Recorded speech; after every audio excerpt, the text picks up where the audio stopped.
Let me read you a tough guy. He has a jaw like granite. He nurses whiskey in a dark corner. And his leather jacket has seen things. When trouble starts, he cracks his knuckles and smiles. You've read that guy 100 times. You've probably written him. I know I have. Now here's how Lee Child introduces the most successful tough guy in modern fiction. I just sat and watched them. The heavy weapons and the rush weren't for any of them. They were for me. I crammed egg into my mouth and trapped a 5 under the plate. Folded the abandoned newspaper into a square and shoved it into my coat pocket. Kept my hands above the table and drained my cup. That's it. A man eating eggs. No granite jaw, no whiskey. And somehow you know that this man is dangerous. Today on Fireside Writer, I want to write like Lee Child. And I want to figure out why the quiet guy in the diner scares us more than any knuckle cracker could.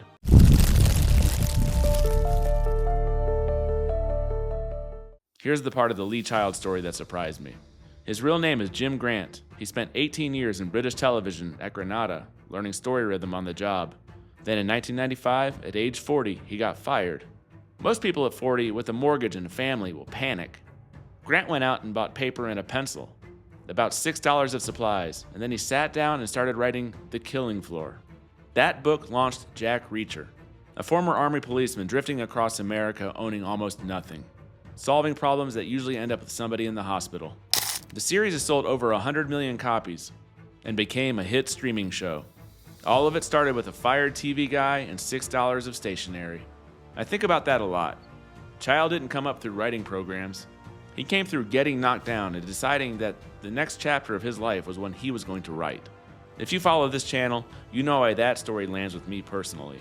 Before we get into it, if a fired 40-year-old writing a 100 million copy series does something for you, hit like and subscribe. Fireside Writer is where crime writers figure this stuff out together. And every subscriber gets this channel one step closer to being sustainable. Okay, back to Reacher. Child is one of the most quotable craft thinkers in the genre, and his most famous piece of advice is this: write the slow stuff fast and the fast stuff slow. Sit with that because it's backwards from instinct. When the action explodes, most of us speed up. Child does the opposite. In a fight scene, he slows down. Reacher notices the angle of a man's shoulders. He calculates distances, time stretches. The violence, when it lands, takes 2 sentences. And in the connective tissue, the travel and the waiting, Child sprints. He compresses a day into a paragraph, so he can spend 3 pages on 10 seconds of decision. That pacing inversion is teachable, and it's the first thing worth stealing. But the deeper lesson from Killing Floor is what I'm calling the Reacher rule. Withholding creates menace. Think about what Child refuses to give you.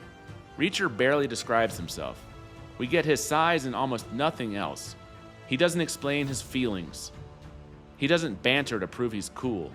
Whole chapters go by where his interior life is observation and calculation. Every silence Child leaves, the reader fills with something scarier than the writer could ever imagine. 2 techniques make this work, and both are stealable. First, the reaction shot. Child shows you Reacher's power through other people's reactions. A room gets quiet when he stands up. A cop's hand drifts toward his belt. We believe Reacher is dangerous because everyone around him believes it. And their fear does the writing for us. If you're telling me your character is intimidating, you've already lost. Show me the bartender's face instead. Second, the silent decision. Reacher's best moments happen inside his head without a word spoken. He observes and then he acts. No quip before the punch. No speech after. The diner arrest is the model. He gets cuffed and he gets taken in. And he cooperates calmly because he's already calculated that cooperation is the smart move. A lesser writer would give him a defiant one-liner.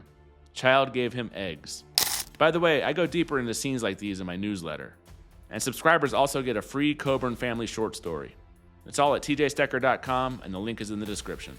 Let me show you the rule in action, because this is where it all gets practical. Here's the before, the kind of sentence I see in manuscripts all the time. And honestly, the stuff I'm still trying to work out of my own writing. Marcus was the most dangerous man in the room and everyone knew it. His cold eyes had seen combat and his scarred hands had ended lives. Everything is asserted. Nothing is earned. Now the Reacher rule version. Marcus ordered a club soda. The bartender's hand shook, pouring it. At the end of the bar, 2 men had been loud all night, paid their tab and left. I never told you a thing about Marcus. The room told you. That's the whole trick, and once you see it, you can't unsee it in Child's work.